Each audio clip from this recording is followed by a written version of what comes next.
Assalamualaikum warahmatullahi wabarakatuh. Salam sejahtera. Ya, salam satu Malaysia. Ya, salam dari Borneo. Oke, jadi alhamdulillah hari ini kita ada satu perkongsian Kia Karen. Ya. Boleh dikatakan satu model MPV juga. Dan model ini kira model lama lah. Kereta tuh ada di sana. Nih, Kia Karen tuh. Nah, ya. Kia Karen, nah. Jadi gearbox kita sudah kasih turun.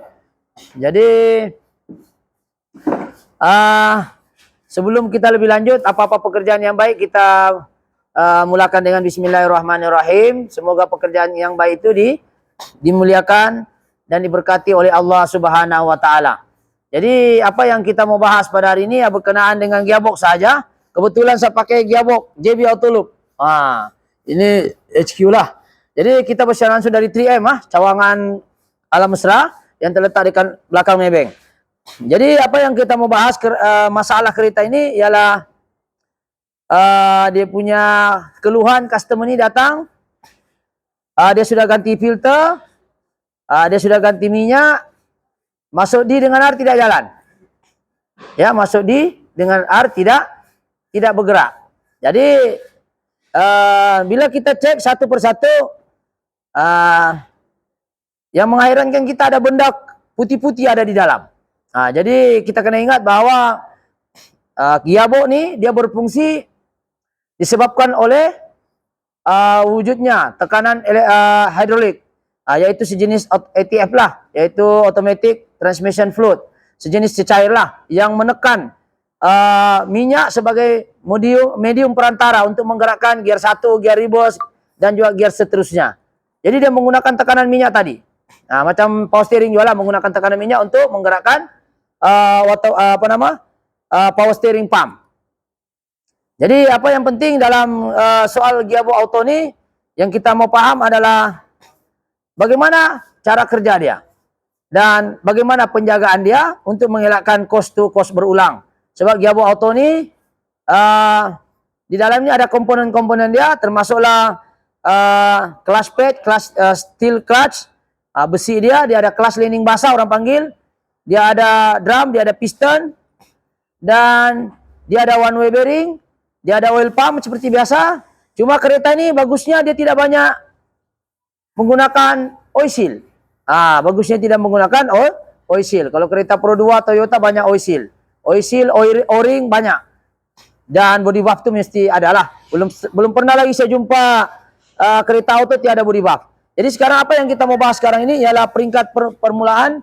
Sekiranya kita nampak ini terdapat ini keadaan gearbox Kia Karen. Ya, kalau kita nampak ada putih-putih sampai sekarang pun saya tidak tahu kenapa ada benda ini di dalam. Siapa yang tahu tu bolehlah komen di ruangan komen. Sekiranya tahu apa benda ini, dia keras macam batu. Kalau silikon dia lembut. Tapi ini dia bukan silikon. Dia macam gam epoksi pun ada. Tapi macam mana boleh berada di dalam ni? Saya pun tidak tahu kenapa benda ni boleh berada di dalam. Sebab ownernya tahu, dia datang sini dia towing. Jadi inilah keadaan gearbox. Dia punya body buff pun kotor.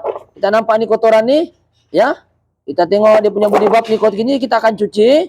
So persoalan dia sekarang, kenapa kereta ini namanya body buff lah. Ini body buff dia punya fungsi adalah mengawal aliran minyak lah.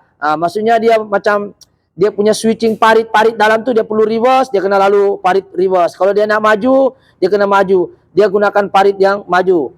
Begitu dia kena ada saluran-saluran, umpama saluran minyak dia lalu.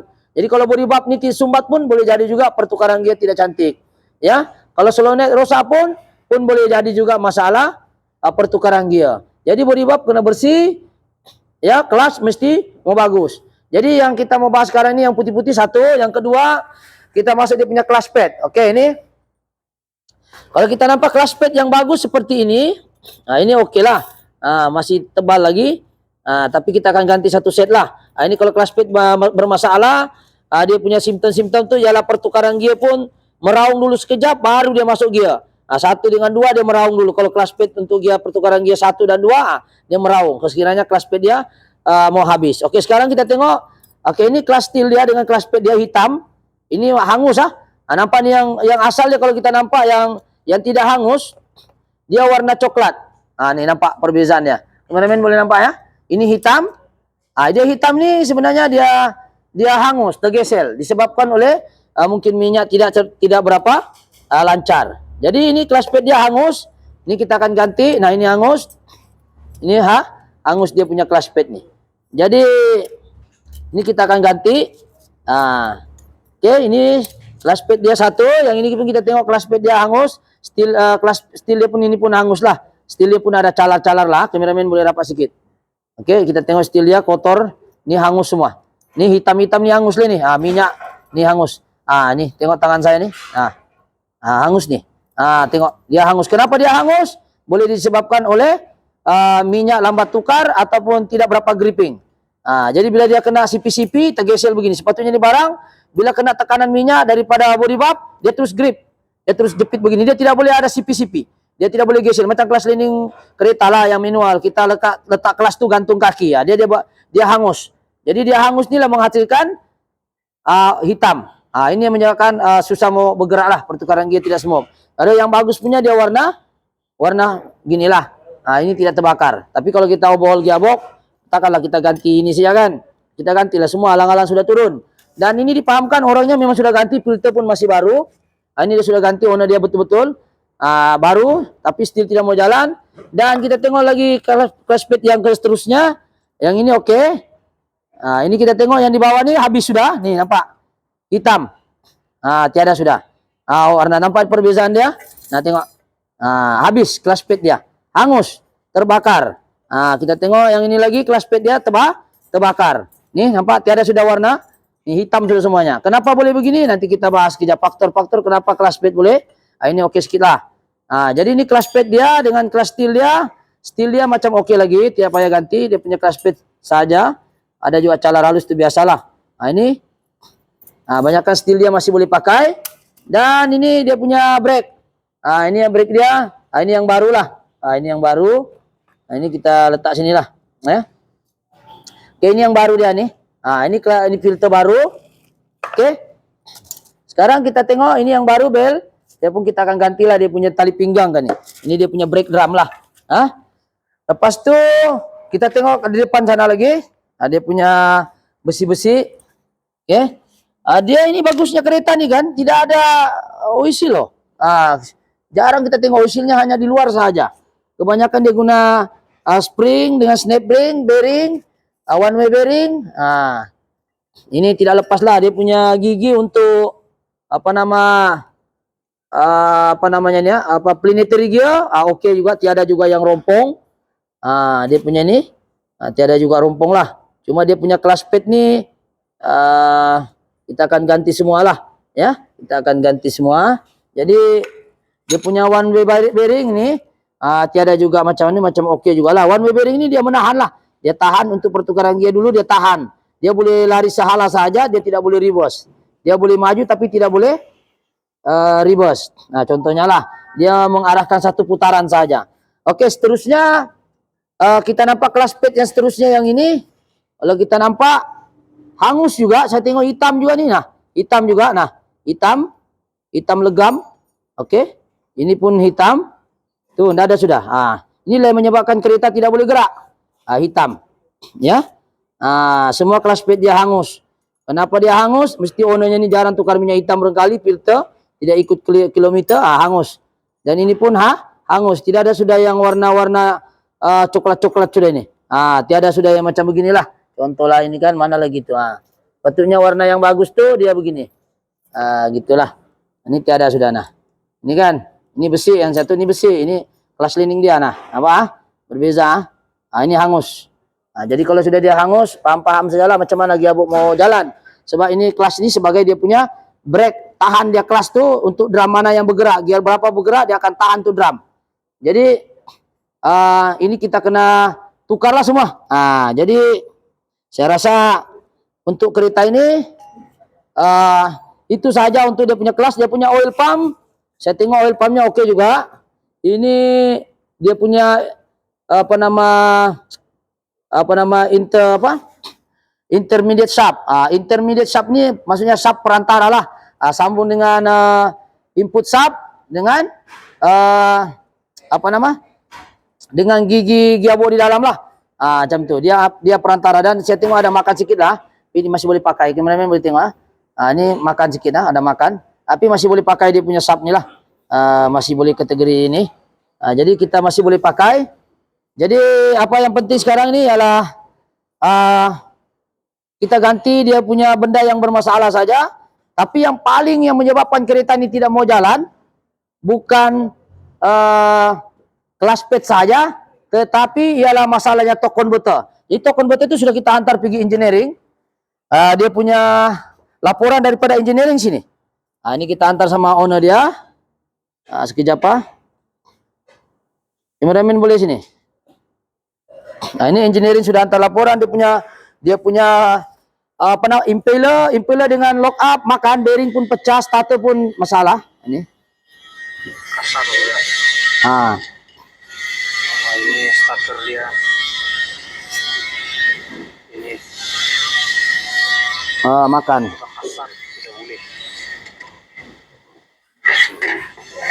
Ini starter dia. Kasar. Bearing. Bearing. Ada makan. Pressure lari. Oke. Jadi ini antara dia punya torque converter. Dalam torque converter itu ada starter, ada bearing, ada lock up, ada clutch. Tapi makan semua, housing pun makan. So kita cadang, kita akan ganti yang bagus lah. Bukan baru, tapi kita akan ganti yang ni lah. Kita akan ganti 1 biji ni. Ini namanya torque converter. Fungsi torque converter adalah menyambung dan memutuskan kuasa daripada enjin ke gearbox. Jadi macam mana dia nak tolak itu input sub kalau ini sendiri masalah ni. Ni starter dia ni. Makan. Jadi kita mencadangkan supaya kita ganti 1 biji lah yang elok. Okey. Penyebab kepada anda boleh jalan ini adalah salah satu adalah torque converter itu sendiri. Jadi itu sajalah perkongsian pada hari ini. InsyaAllah part 1 adalah mengenal pasti masalah, yaitu torque converter problem, dan kebanyakannya clutch lining ni, clutch pad dia hangus, terbakar. Jadi apa yang kita mau bahas yang kedua adalah tadi puncak kepada berlakunya masalah gearbox tu, apa masalah dia? Satu, torque converter, yang kedua clutchnya hangus. Sebab clutch ini berfungsi untuk menahan tu drum. Gear berapa nak tahan, dia tahan drum luar ke. Gear 1 nak tahan, dia clutch tu sebagai pengunci. Kalau manual dia sebagai perantara penyambung antara enjin dengan itu clutch. Itu torque converter pun ada clutch dalam. Tapi untuk clutch di dalam gearbox ni dia bukan sebagai brake, dia bukan sebagai pemutus, tetapi dia sebagai brake, tahan tu drum. Jadi kalau drum tu tidak dapat digrip dengan bagus, dia akan bergeser. Geseran itu akan menghasilkan haba, dan haba itu memberi efek menjadi hitam. Mungkin sebab berlaku penyumbatan di filter dulu. Ini orang sudah ganti. Ini orang dia sudah ganti, tapi cerita filter lama dia tidak cerita dengan kita kan. Ya, macam mana hitamnya minyak sebelum ini dia sudah ganti. Sebab itu keluar warna merah. Mungkin sebelum dia ganti ini filter, warnanya pun mungkin hitam. Kenapa kita tahu hitam? Kelas ini hitam. Ini hitam semua ni. Ini gara-gara tidak cukup minyak. Ataupun minyak sumbat, atau filter sumbat. Jadi minyak tidak dapat mengalir dengan lancar di body valve sini. Jadi body valve tidak dapat hantar ke minyak ke setiap komponen-komponen yang menggunakan clutch pad tadi itu. Jadi minyak yang kurang itu menghasilkan geseran. Sepatutnya tekanan yang kuat akan menggrip drum itu supaya dia boleh pusing perketurunan gear 1 hingga gear 4 ataupun reverse. Dia mengharapkan minyak. Tapi minyak itu pula mengharapkan body valve. Tapi body valve pula harap daripada filter. Filter pula sumbat. Jadi tidak dapat hantar minyak dengan tepat. Jadi itu sebabnya kenapa kita mencadangkan kepada mereka-mereka di luar, tak kira lah you punya kereta itu berapa harga, tak kira lah you punya kereta itu dia guna CVT kah, tak CVT kah, dia guna AT kah, tetapi minyak dengan filter harus ditukar mengikut kilometer. Sebaiknya tukar setiap 20.000 atau 25.000 kilometer minyak sahaja, dan setiap 50.000 tukar dengan filter sekali dengan minyak untuk memberi performance gearbox anda lebih senyap, mengelakkan gearbox dibedah seperti ini, yaitu lebih kurang kos yang sangat tinggi. Jadi sebenarnya efeknya hanya lebih kepada penjagaan minyak AT saja. Kalau CVT, minyak CVT. Jadi kepada mereka-mereka yang menggunakan auto memang sedap, tapi kalau dia rosak pun sedap juga, dia punya harga. Jadi kita memberi sedikit advice, tolong jaga Tolong jaga minyak ATF dan CVT mengikut kilometer untuk mengekalkan condition gearbox Anda. Walaupun enjin Anda itu pakai turbo Hitachi pun, kalau gearbox bermasalah tidak boleh juga jalan tu tayar, sebab tayar itu digerakkan oleh drive shaft. Drive shaft pula digerakkan oleh differential ni. Ini namanya differential. Differential pula digerakkan oleh gearbox tadi itu, yaitu daripada gabungan daripada komponen-komponen clutch tadi itu. Tapi kalau clutch pula hangus, macam mana dia nak tukar gear 1 pergi gear 4? Kalau dia gunakan 4 speed, kalau 6 speed, 6 speed. Semua menggunakan clutch. Dan clutch tadi pula itu boleh bergerak, boleh di-impact menggunakan tenaga daripada torque converter sebagai perantara tenaga ke gearbox. Torque converter pula masalah, lagilah kereta tak mau jalan. Jadi faktor kereta tidak mau jalan banyak sebab. Satu mungkin torque converter, kedua disebabkan oleh oil, ketiga disebabkan oleh o-ring, keempat disebabkan juga oleh clutch. Dan yang kelima boleh juga disebabkan oleh body valve, dan seterusnya boleh juga disebabkan oleh solenoid dalam body valve tu. Jadi banyak faktor-faktor yang mempengaruhi kenapa kereta tidak dapat bergerak kepada yang sepatutnya. Jadi nasihat saya dan juga nasihat kepada pengguna-pengguna kereta auto sahaja, servis minyak gearbox Anda mengikut kilometer. Bukan sudah rosak baru mau servis, sudah terlambat macam orang inilah, sudah hangus baru mau servis. Jadi terpaksa kita overhaul, dan torque converter pun sudah banyak komponen yang rosak di dalam, disebabkan oleh minyak sahaja yang tidak ditukar mengikut kilometer. Jadi itu sahaja perkongsian pada hari ini, insyaAllah. Kameramen berapa minit? 16 minit, cukuplah itu. Jadi itu sahajalah perkongsian pada hari ini. Jadi sekiranya video ini memberi manfaat, bolehlah subscribe, like ataupun share. Okey, dan boleh juga komen jika Anda pengguna kereta auto di seperti yang kamu nampak ni lah. Auto ni sistemnya lebih kurang saja. Semua balik kepada dua benda saja, filter, minyak. Filter, minyak. Tukarlah mengikut kilometer. Okey, itu saja, sekian. Assalamualaikum. Thank you.